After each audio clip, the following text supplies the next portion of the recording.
what's up? My name is Asia May and thank you so much for joining me today. If you guys are new here, I talk all things business, personal finance, and entrepreneurship here on my channel. If any of that interests you and I earn your subscription by the end of the video, please go ahead, hit the subscribe button down below, as well as hit that bell notification so you know every time I post a new video every Monday and Thursday. Most importantly, you guys, hit that like button, just caress it, smash it, I don't care what you do. Hit that like button, you guys. It means so much to help grow the channel. It helps a lot with the YouTube algorithm, which pretty much means YouTube sees that this information is valuable and they want to go ahead and put it in front of a greater audience who would like it. So, in today's video, I wanted to go ahead and do a reaction video to one of my favorite YouTubers who actually inspired me to start my own channel, and that is none other than the finance YouTube god himself, Graham Stephan. Yes, Graham! Okay, cool.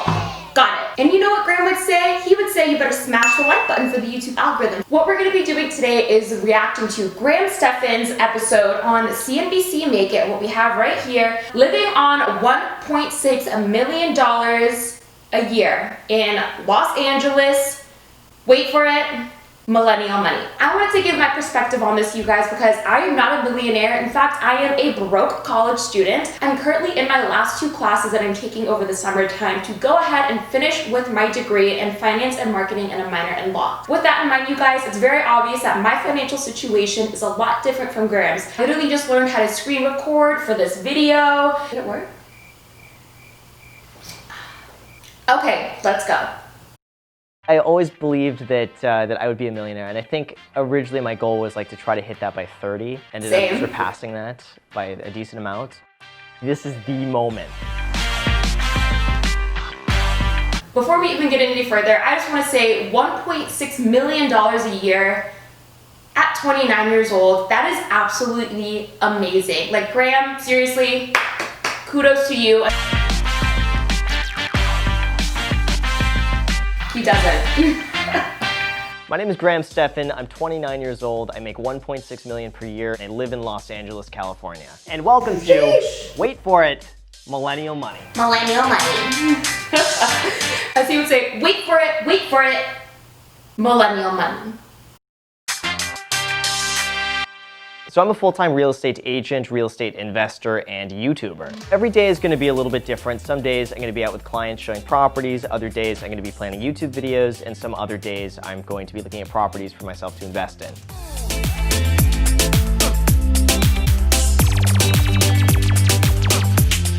My mortgage is just over $2,800 a month. The market value of the other unit next to me is about $2,500 a month. Then between the equity I get and the tax write-offs from using the garage as my office, it basically works out to be a free place for me to live. Can we just break that down for a second, you guys? He lives for free in Los Angeles. I live in Las Vegas and I would go to Los Angeles pretty much almost every weekend. Very familiar with LA, and girl, I can tell you LA is not cheap, and to live there for free, what he's pretty much done here is done the Burr method, right? Where he cashes out refinances. I think it's really smart. I think that if you're not living with your parents in your 20s, which you should be if you have piles of debt, or at the very least, you guys, please be living with roommates. Just act like you're still a broke college student. So many people are paying stupid amounts of money just to live. Look into house hacking. The Bigger Pockets podcast has an amazing book on it. There's the Burr strategy and there's also the house hacking one. So I spend about $200 a month on groceries, and I do price shop between grocery stores. I'll kind of make the rounds and just stock up on whichever item is the cheapest at which store. Every morning I have my same 2 eggs with... Let's go ahead and break this down, you guys. Mortgage is $2,872, and please keep in mind, you guys, he is living for free in his duplex. Transportation is $632. $79 Tesla Graham. I do know in his Tesla video, he does talk about how he uses a lot of tax write-offs in order to really make his Tesla only equate to about $79 a month. Insurance is car and health insurance. Literally, that's probably the worst part about being an adult now, is having to pay for insurance. Food, $350 a month, groceries and eating out. I somehow don't believe that, because if you've seen any of his other videos and even this one, it doesn't look like he really grocery shops all that much. So I'd love to see, Graham, if you ever see this, we the people want to see what I eat in the day. Okay, let's get on that. Miscellaneous, $266. What is this? Entertainment, cat, Ramsey. I hate cats, but Ramsey's a cutie. Amazon Prime haircuts. Gym, $220, amazing expense. I feel as though if you're going to be spending a lot of money, I really am an advocate for making sure it's going towards personal development and health, especially with as high of a salary as he does. Really, totally cool. Utilities and Wi-Fi, $200. Again, adulting. Credit cards, $129 for annual fees for all 4 credit cards. Not bad because, you know, points, you earn it back, all cool. Phone, $85. Okay, I only pay $65, no, $65, $55, one of the two, for an unlimited plan for unlimited talk, text, data, Wi-Fi. It's the prepaid plan, but that is honestly so amazing. It's the best phone plan that I've ever had before. It takes it out of my account, boom, done, unlimited everything. Ham and cheese and half a bagel with store-bought generic brand cream cheese is my favorite to do that. I refuse to spend money on 2 things. Number 1, I think everyone knows, is coffee. I think it's absolutely ridiculous, the markup of coffee at Starbucks and Coffee Bean and a lot of those places out there. Used to be. Stop going for the blue bottle. You can barely even pay your rent, girl. Why are you spending $6 on a coffee? Thank you. Make it at home for 20 cents. Also, designer clothing. Don't see the point in going and spending $700 on like Gucci shoes. So I end up saving about 99% of my income just because my income is so high and I keep my expenses so low. And most of the properties just kind of like pay for my living expenses. So anything else I make is really just seen as a bonus and I save and invest it. Okay, I would have to disagree with Graham on the point of shopping. I do really think, especially for ladies, because I am a lady, it's important to be able to get really good statement pieces that are classic and gonna last you a lifetime. I take a word of advice out of my mom's book, and that's only really spend a lot of money on shoes, bags, and accessories.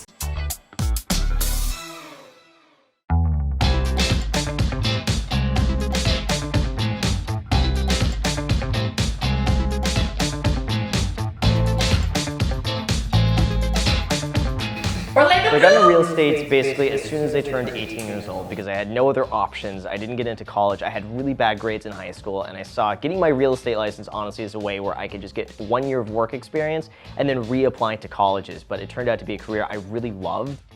So I ended up living with my dad for the first few years. I moved out in my early 20s, and that was when I bought another property. The first property I bought was when I was 21 years old. It was a short sale for $59,500 in San Bernardino. It was a foreclosure that was being sold by the bank. And at the time, I had been saving up as a real estate agent, basically using all of my commissions, just putting it in a savings account. I bought that property in cash. It actually appraised and was refinanced for like $260,000. Wow. That is how much of a percentage of profit? Girl, I can't math. 2 plus 2 is 4 minus 1 plus 3, that's quick maths.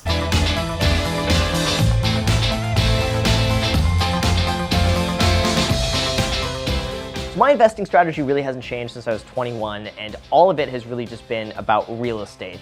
If anything, I'm just looking to buy more expensive real estate now that makes a little bit more money, but otherwise I've just kept doing the same thing over.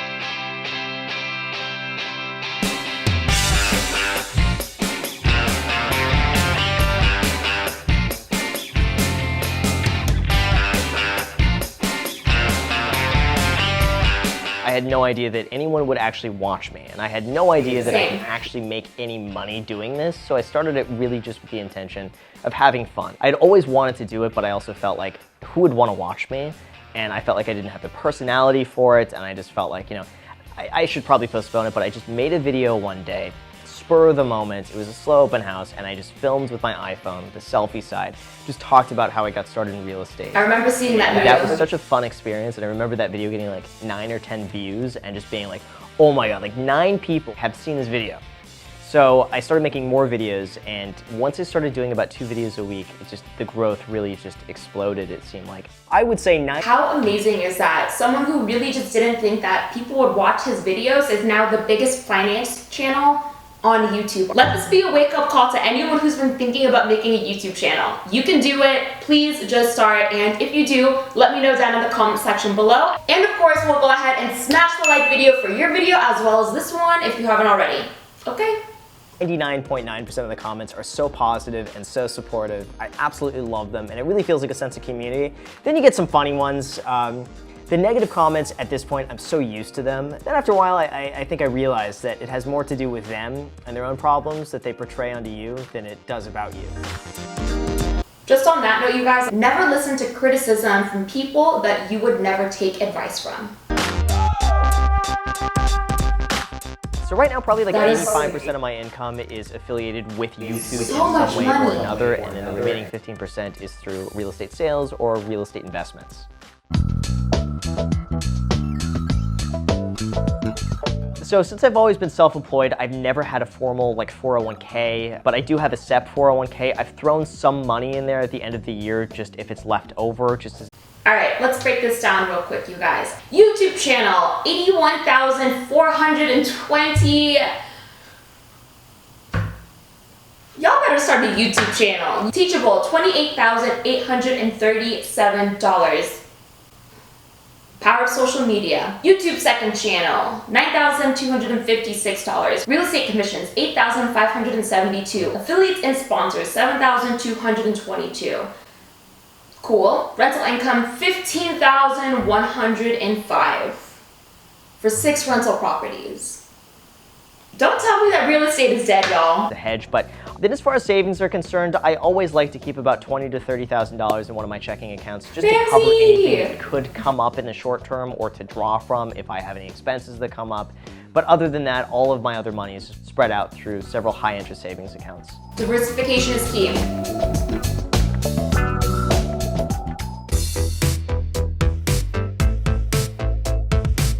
So coin collecting was actually something I really got into as a kid. For some reason, I found it really cool to collect like old American coins and paper money. And what I would do is go across the street from where I would work to a bank, and the bank teller knew me, and she knew me because I would go in and always ask for like any old money that she would have. Some lady came in the bank and exchanged $200 of all just like perfect condition $10 bills from 1934.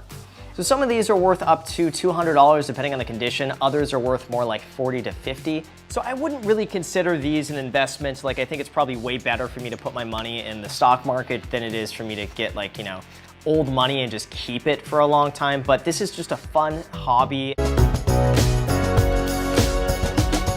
It's also from YouTube that I was really able to branch off into other aspects of this as well, in the sense that I was able to create 2 programs. One of them teaches people how to work as a real estate agent and build their career. The second program that I created was how to teach people to grow on YouTube.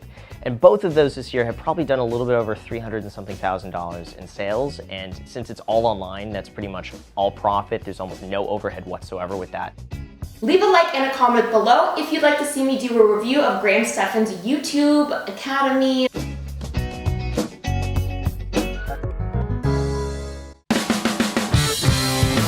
Tesla! Very much like it gives you a little jolt there. So I bought my Tesla in April of 2019. You get so many rebates back for it. The financing is so cheap. Everything that went on with the car, I calculated that it was going to cost me $78 a month out of pocket net in the first year, not counting the opportunity cost of then having all the money left over that I could then go and reinvest. So I figured like depreciation is going to be minimal. I'm going to get some really great tax write-off from it. So it's going to almost be a free car. And I figured like, oh, you know, that's the video I'm going to make. Then that video ended up getting now almost 6 million views. I think the total cost of the car with everything, all out the door with taxes and like all of the options, everything was like 44 grand. So I ended up making money from getting the car. Savannah! Well, I think we only lost like 2 or 3 pasta noodles, so I think we did pretty good. So I have an amazing girlfriend, and her and I share a lot of the same values in terms of saving and spending money. So important. I find it fun that she is just as frugal as I am, so we can have a great time trying to figure out like where is the best happy hour spot and like how we could save a little bit more money doing this. And she's the one too that's also very encouraging of like, we don't have to go out tonight to happy hour sushi. She doesn't sound like that, by the way, but she encourages me to like, you know, we could go cook food at home, or instead of going out to see a movie, we could just pop something on Netflix. So one of the things we actually do when we go out is we will end up just splitting a meal, because usually I'm not hungry enough to eat the entire thing myself, and neither is she. So we could basically get food for 2 by paying for 1. It's really cool to have someone in your life like that who I see as just being an equal on every single level with the same mindset. Aww. If you and your partner are not able to talk about finances openly and really talk about your future goals, it's always going to be a really sore spot in your relationship. I believe majority of divorces end up happening just simply because people can't agree on money. Finding someone, especially when you are younger, and making that a top priority to talk about is really important. Okay, I know it sounds weird too, but I do end up rewarding myself every now and then at McDonald's from the Same. dollar menu. I don't ever eat McDonald's, but I just decided to go just because it was there and I was really hungry. I had 2 of the double cheeseburgers from the dollar menu, and it was so good that now it gets to the point where I will purposely use that as an He's a incentive millionaire to get driving a all my work Tesla. done, and if I'm able to I do love that this. for, like, I love an hour, everything about this I man. go and get the 2 double cheeseburgers. It's not something that happens too often, but it does become this thing where it's like, that's my treat. Thank you. Okay, Graham, let's just be real. Go to In-N-Out. Just, go to In-N-Out. It's the best. Oh, it smells so good. There's something about the smell that's just like, how does it smell? Oh, the so smell good? of In-N-Out. So in terms of net worth goals, I really don't have any, and I have no desire of becoming a billionaire. I That's don't even know what I would possibly do with that amount of money. I would like to hit 10 million. I feel like that would be just a decent number. The only thing I really want to do is travel that I haven't done. That's the only thing, but I could do That's why that we use if I the want to. points. It's just not the right time to do that. You don't need to be as extreme as I am. You don't need to skimp on every purchase at all. You don't need to work 12 hours a day. But you do need to think outside the box, and you do need to be creative and leverage your time appropriately. But I love it, and I love the challenge of saving and trying to handle my money well and grow it. No one is more frugal than I am. Tickets to the gun show. I like when he's like, no one's as frugal as I am, because honestly, Graham, that is probably true. At the end of the day, you guys, I just want to say that this should be a point of comparison, not as a way of beating yourself up, but really to look up to someone who has become a millionaire at a very young age and is completely self-made. A lot of times, especially in college and a lot of the other millennial money videos that I see, people are spending so much money on unnecessary things, and it really just goes to show no matter how much money you have, having a budget and knowing what exactly you're spending, what you're keeping, what you're saving, and most importantly, what you're investing is so critical, you guys. I definitely think Graham is more on the frugal side, but there's honestly nothing wrong with that. I will say though, as long as your spending habits are justified and are within your means of your income and your financial goals, then go ahead, live the lifestyle that you want. Thank you so much for joining me today. I really appreciate it. If I have earned your subscription after watching this, please go ahead, consider subscribing down below, as well as hit that notification bell so you know every time I post a new video Monday and Thursday. But most importantly, we already know that you have already smashed that like button. And if you haven't already, please, you guys, helps a lot with the YouTube algorithm and growing the channel, so smash the like button down below. Thank you so much for joining me today, and I'll see you in the next video. Bye, guys. Mwah!